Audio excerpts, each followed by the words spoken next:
तो आगे बढ़ रहे हैं। उधर देखिए, लोकसभा चुनाव की तारीखों का ऐलान कल होगा। कल दोपहर 3 बजे चुनाव आयोग की प्रेस कॉन्फ्रेंस होगी। बड़ी खबर आपको बता रहे हैं, कल दोपहर 3 बजे के बाद आचार संहिता लग जाएगी, क्योंकि दोपहर 3 बजे चुनाव आयोग की प्रेस कॉन्फ्रेंस होगी। यानी कल सभी को इंतजार रहेगा। कल जो लोकसभा चुनाव को लेकर पूरा शेड्यूल है, दोपहर 3 बजे देश के सामने होगा और तभी से लागू हो जाएगी चुनाव आचार संहिता।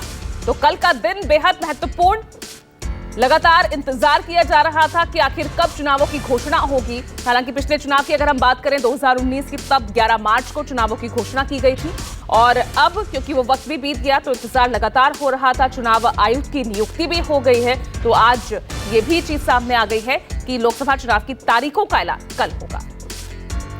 और कुमार गौरव जुड़ गए हैं ज्यादा जानकारी के साथ। कुमार गौरव, यानी अब इंतजार खत्म होगा और कल पूरी तस्वीर सामने होगी। क्या शेड्यूल होगा, कितने चरणों में चुनाव होगा, और अगर कुछ जानकारी इसको लेकर आपको मिल भी रही है तो वो भी शेयर कीजिए।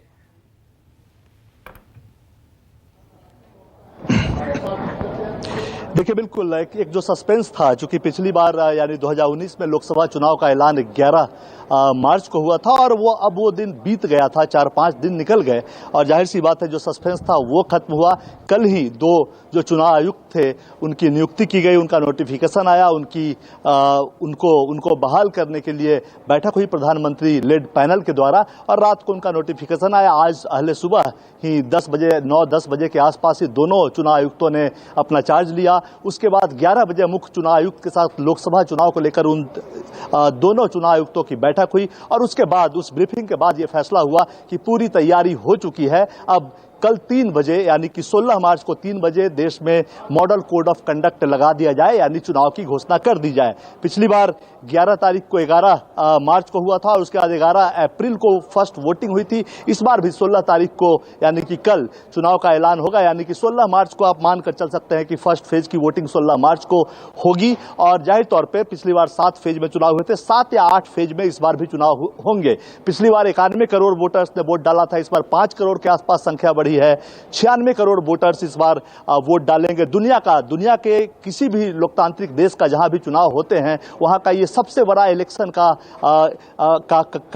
प्रोसेस है, जो कि 31 मई से पहले कंप्लीट होना है। पिछली बार भी 25 मई के आसपास 25 मई को काउंटिंग होकर सारे नतीजे सामने आ गए थे। बहरहाल इस बार स्थितियां 2019 के मुकाबले अलग है। इस बार चुनौतियां सबके सामने है, क्योंकि मोदी सरकार ने लगभग 10 साल पूरे कर लिए हैं और उसके बाद वो फिर से तीसरे टर्म में खुद को चुनने के लिए जा रही है कि खुद की जनता उन्हें फिर से चुने। वहीं दूसरी तरफ इंडिया ब्लॉक है, जिसमें लगभग 2 दर्जन पार्टियां हैं। हालांकि कई राज्यों में वो तितर बितर भी हुई है, लेकिन 2 दर्जन पार्टियां वहां एक साथ है जो कि एनडीए को चैलेंज करेंगी। एनडीए में अभी लगभग 40 राजनीतिक दल हैं। तो जाहिर तौर पर दुनिया का सबसे बड़ा जो इलेक्टोरल प्रोसेस है वो कल से शुरू हो जाएगा। कल से देश भर में मॉडल कोड ऑफ कंडक्ट लग जाएगा। पूरी संभावना है कि 7 से 8 फेज में चुनाव होंगे और पहला वोटिंग का जो दिन होगा, यानी कि उसके ठीक घोषणा के ठीक 1 महीने बाद, यानी 16 अप्रैल को हो सकता है।